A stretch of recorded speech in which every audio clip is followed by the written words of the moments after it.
गरीब लकड़हारे की दुख भरी कहानी का भाग 2। अंधेरे के बाद भी उम्मीद। उस रात रामू की आंखों में नींद नहीं थी। बाहर बारिश हो रही थी। टूटी हुई छत से पानी टपक रहा था।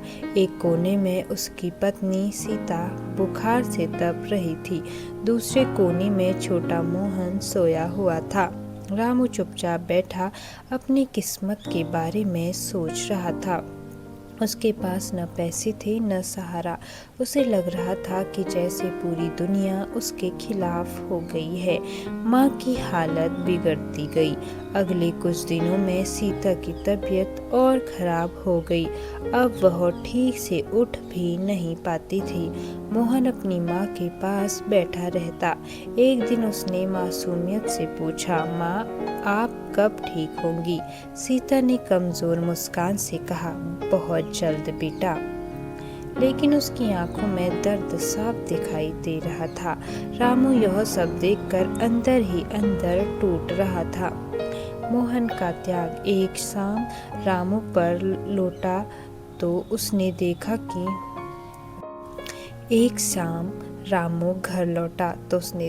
कि मोहन चुपचाप बैठा हुआ है। क्या हुआ बेटा? मोहन ने अपनी छोटी सी पोटली आगे बढ़ाई। उसने कुछ सिक्के देखे। ये कहाँ से आए? मोहन बोला, मैंने स्कूल जाते समय लोगों के छोटे छोटे काम किए। किसी का सामान उठाया, किसी के घर पानी पहुंचाया। रामू की आंखें भर आई। तुमने ये सब क्यों किया? मोहन बोला, माँ की दवा के लिए। रामू ने बेटे को सीने से लगा दिया। उसे लगा कि गरीबी ने उसके बेटे को समय से पहले बड़ा बना दिया है। जंगल का रहस्य। अगले दिन रामू पहले से भी गहरे जंगल में चला गया। उसे उम्मीद थी कि यहाँ ज्यादा लकड़ियाँ मिलेंगी। चलते चलते वह जंगल के एक हिस्से में पहुंच गया जहां वह पहले कभी नहीं गया था। वहां उसे एक बहुत पुराना पेड़ दिखाई दिया। पेड़ के नीचे एक बूढ़े साधु बैठे थे। उनकी लंबी सफेद दाढ़ी थी और आंखों में अद्भुत शांति। रामू ने झुककर प्रणाम किया। साधु ने पूछा, क्यों दुखी हो पुत्र? रामू ने अपनी पूरी कहानी सुना दी। साधु कुछ देर शांत रहे, फिर बोले, दुख इंसान को तोड़ने नहीं, उसे मजबूत बनाने आते हैं। रामू ने सिर झुका लिया। लेकिन मेरी परीक्षा कब खत्म होगी? साधु मुस्कुराए, जब तुम हार मानना छोड़ दोगे। ईमानदारी की परीक्षा। जंगल से लौटते समय रामू को रास्ते में एक थैली मिली। उसने खोलकर देखा, उसमें सोने के सिक्के थे। इतने पैसे कि उसका सारा कर्ज उतर सकता था। सीता का इलाज हो सकता था। मोहन की पढ़ाई भी हो सकती थी। रामू के कदम रुक गए। उसका मन डगमगाया, अगर मैं ये रख लूं तो। लेकिन अगले ही पल उसे अपने पिता की सीख याद आई, भूखे रह लेना लेकिन किसी का हक मत छीनना।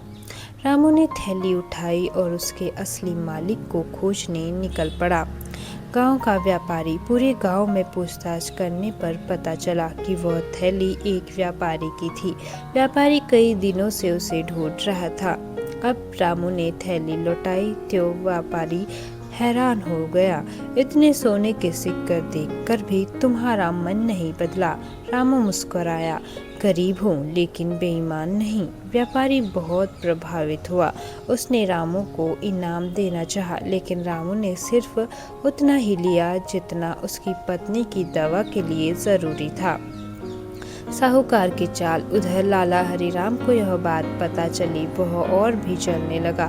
उसे डर था कि अगर गांव वाले रामू की इज्जत करने लगे तो उसकी चालाकियां कम हो जाएंगी। उसने झूठी अफवाह फैलानी शुरू कर दी। रामू को जंगल में खजाना मिला है। कुछ लोग उस पर शक करने लगे। रामू ने सफाई दी, लेकिन अफवाहें फैलती रही। सबसे बड़ा आघात। एक रात सीता की तबीयत अचानक बहुत बिगड़ गई। रामू उसे शहर के अस्पताल ले जाने के लिए भागा, लेकिन रास्ता लंबा था और साधन बहुत कम। सीता ने रास्ते में धीरे से कहा, रामू अगर मैं न रहूं तो मोहन को पढ़ाना मत छोड़ना। रामू रो पड़ा, ऐसी बातें मत करो। लेकिन सीता की आवाज़ कमज़ोर होती जा रही थी। उस रात रामू पहली बार पूरी तरह टूट गया। उसने आसमान की ओर देखा और कहा, हे भगवान, अगर दुख देना ही है तो मुझे दे, मेरे परिवार को नहीं। बारिश हो रही थी। आंसू और बारिश का पानी एक साथ उसके चेहरे पर बह रहे थे, लेकिन उसे नहीं पता था कि अगले कुछ दिनों में उसकी ज़िंदगी ऐसी करवट लेने वाली है जो उसके भाग्य को हमेशा के लिए बदल देगी। आगे की कहानी भाग 3 में। क्या सीता बच पाएगी? क्या साहूकार को सच्चाई सामने आएगी? क्या मोहन पढ़ लिखकर अपने पिता का सपना पूरा करेगा? या और कैसे एक गरीब लकड़हारा पूरे क्षेत्र के लिए प्रेरणा बन जाएगा?